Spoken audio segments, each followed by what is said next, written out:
My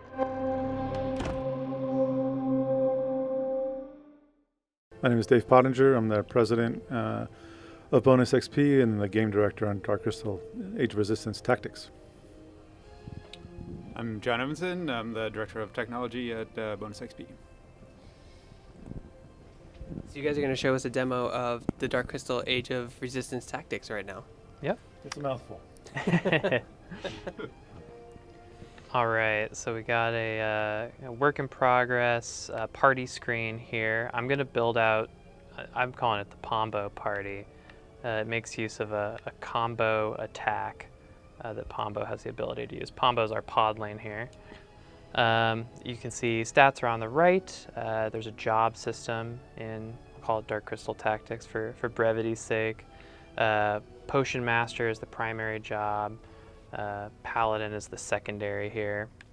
You can mix and match those to customize the abilities that are available to each character. So most of your abilities come from your primary, your stats come from your primary, then you can add a secondary job to carry over a skill that you might not otherwise get on your primary job.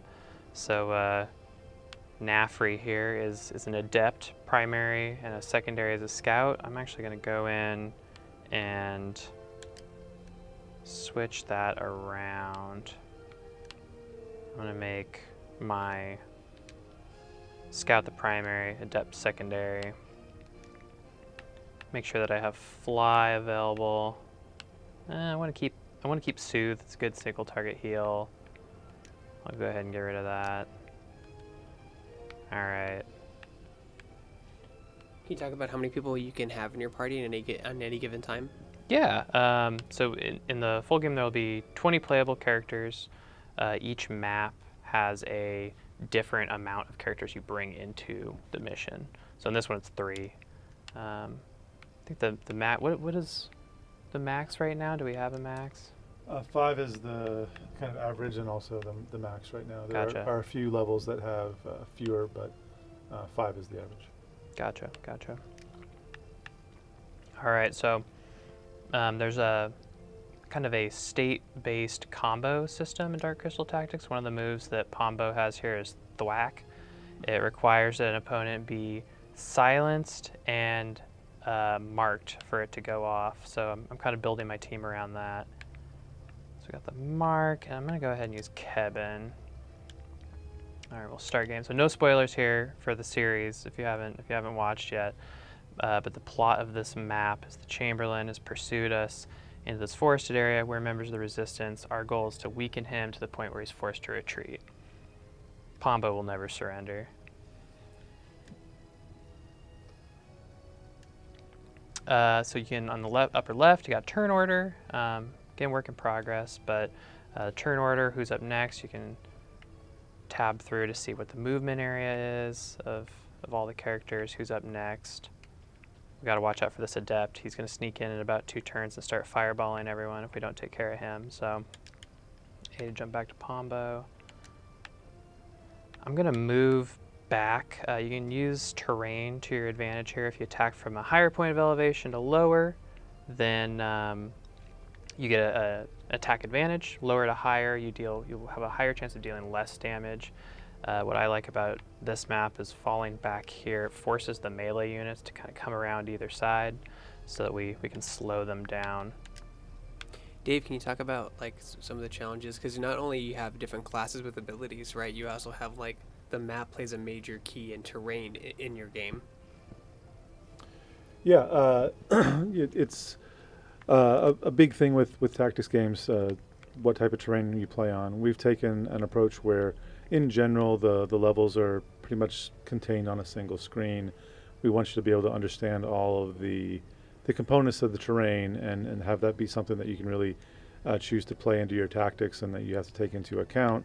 And one of the ways we do that is making sure that you feel like you can understand everything that's going on. David can rotate around the map here and we get a full view of the board. Another big component here, as David mentioned, is the terrain height and elevation. There he's flying and he's flown over some elevation that he otherwise wouldn't be able to walk over as directly. If you're a fan of the Dark Crystal, you know that all the female Gelflings can fly. Fun fact, we had that in the game literally originally, and turned out that everybody just played it, all the ladies all the time, because they could all fly and the males couldn't. And we've ended up now, as we realized that was a bad game design decision, we've made that a part of different jobs on the female Gelfling side. So the job system that David was talking about earlier, the primary, secondary, if you pick one of the primary, secondary jobs that has the fly ability and you're a female Gelfling, then you'll be able to fly. The male Gelflings won't have that option. But what we want is the terrain to be kind of a big meaningful part of the game overall. So how David has flown one of his Gelflings way up to the top there. There's no way anybody else can on the whole board can reach that. So he's safe from all the melee attacks and can rain down whatever spell damage he wants from above.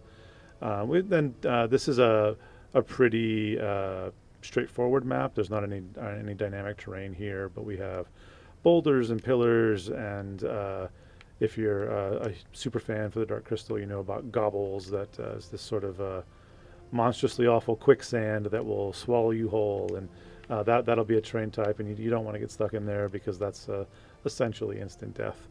And then poison tiles and things that can eat you if you accidentally walk through them, or more likely get shoved into them by the enemies. So we want the terrain to be something that is worthy of what the Dark Crystal franchise expects. It's something that is a huge kind of living world in the movie and in the new series on Netflix, and we wanted to make sure that we could represent that in the game.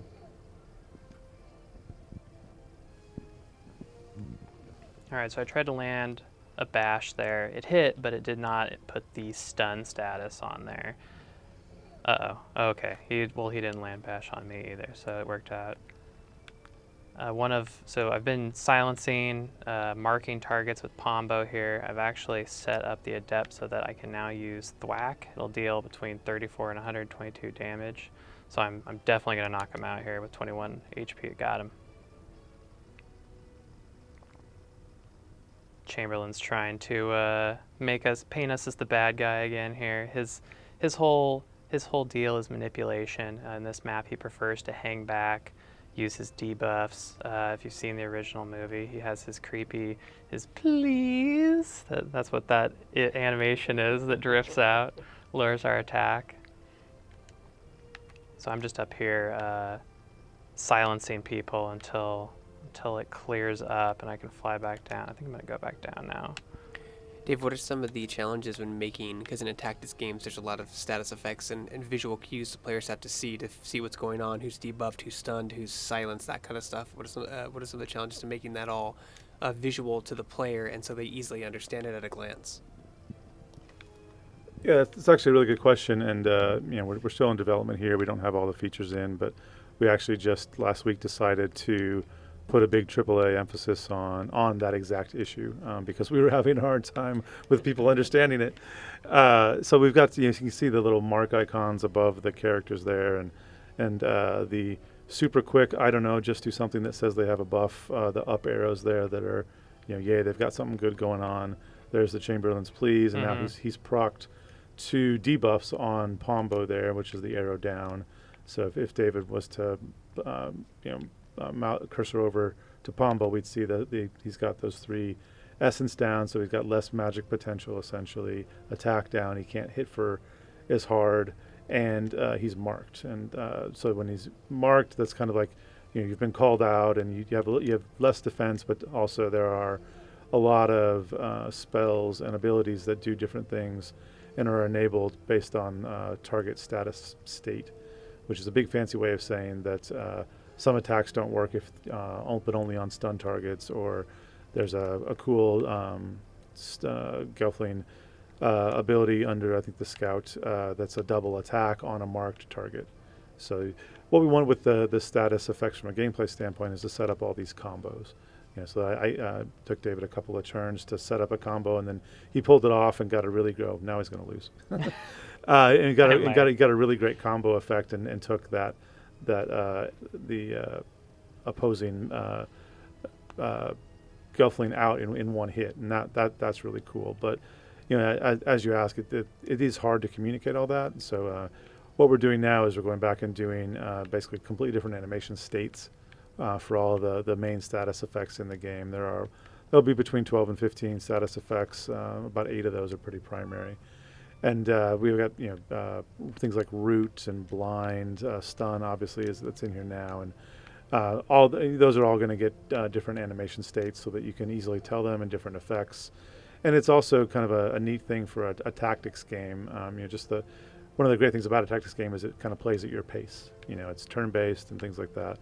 But it also means that there's not a ton going on the board at any given time. So we really want to go make sure that the world feels as alive as possible, and putting really great animations on all the status states will make the map kind of pop, and you'll be able to take a look at the board immediately and see what the main thing going on with any unit is in terms of what their state is. So it's a big effort for us to make sure that it is communicated clearly.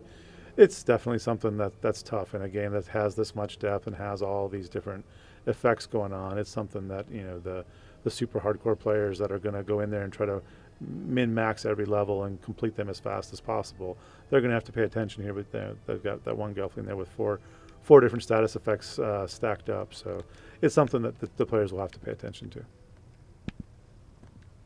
And for those watching, this is pre-alpha build, so there's still lots of work to do before October. Still very early. All the UI is pretty temp at this point. All right, so I managed to stun this guy. I've had a bad run of luck with the stun, but I got him. He's out for 3 turns here. Down to 3 health. I'm down to 3 health. Nafri's feeling fine. She's doing great.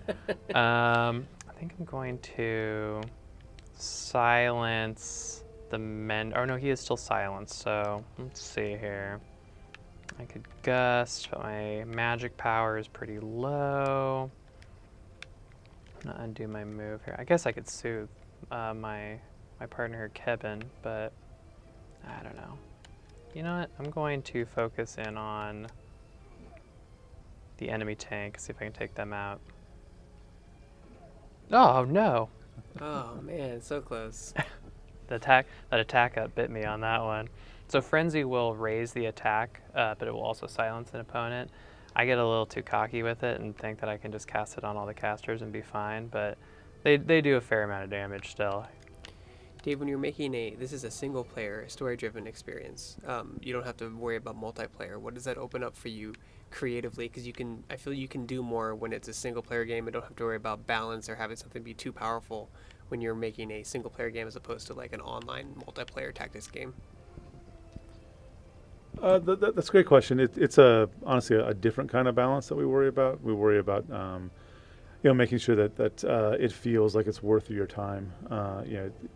Multiplayer is great for finding every little imbalance in a competitive environment, but it is important, from a different standpoint, to have a balanced game in a story-based single-player game.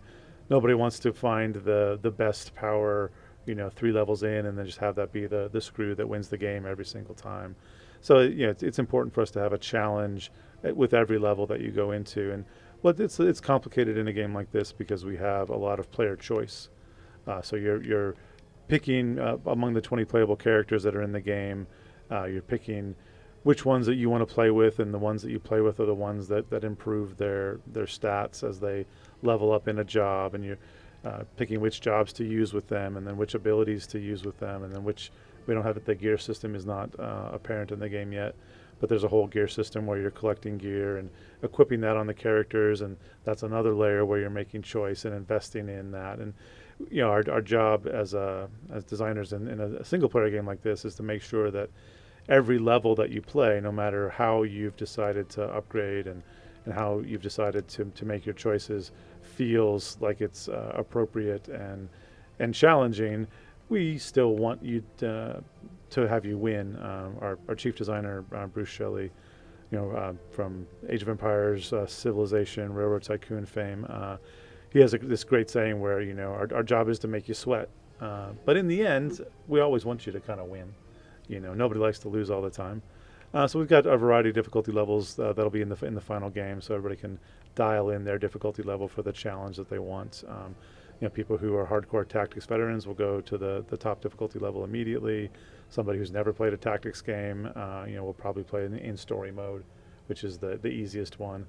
But we want something that definitely, I think, still is balanced. It's just balanced for this idea of, kind of personal progression, like where we get a chance to have some fun, like you're asking, is if by the end of the game, that's when you've gotten OP and you can go wreck levels like that. That's completely fine in a single player game. And our job is always with balance is to find the screws and try to raise the rest of the game so that everything feels like a screw, and everything is very exciting rather than nerfing something, which ends up making a boring game that's too homogenous. So with New Game Plus as well, which is another game mode, we're not talking about that one too much yet, but that'll also give you a chance to kind of really go nuts with the abilities, and you'll definitely be able to break the balance in that one too, I think. But it's something where we want people to feel like their choices are meaningful, and I think on the balance standpoint, we need that to be a balanced game so that everything is still meaningful. So And David, looks like you're gonna pull it out here. You're gonna take it down. I'm gonna win now. So the Chamberlain, like I said, he's a manipulator. He's not one for combat. You're gonna win, but this is an oh, awful way to play. I'm gonna win. You got everybody killed, and you're just like chasing them. It reminds me of how I used to play tactics games. I have one guy left, and I'm chasing somebody around the board. I'm gonna win. I lost. I played in such a way that I lost my powerful characters. I have a low DPS, high defense tank here, and it's just a pretty brutal slugfest right now. Yeah, this is. Well, This will be a 1-star win if there's a star. Well, you guys, the Dark Crystal is Got out him. now on Netflix. The show, you can watch it right now. The game is coming out in October. Dave, do we have a hard release date yet? Officially, winter is. Winter, yes. Winter. Okay, it's coming out winter. So Definitely not October. not October. But if you're looking forward to more Dark Crystal, you can wait till winter to play the game, which expands the story a little bit more. It's a prequel to the story, though, correct? It'll be It'll have the season from Netflix inside of it, but we're looking at about 70 different levels, and then more than half of the story content will be new additional content beyond what was in the Netflix season. Yeah. Awesome, guys. Thank you so much for your time. We know you guys take time out of your busy schedule developing to show us this vertical slice, and we appreciate it.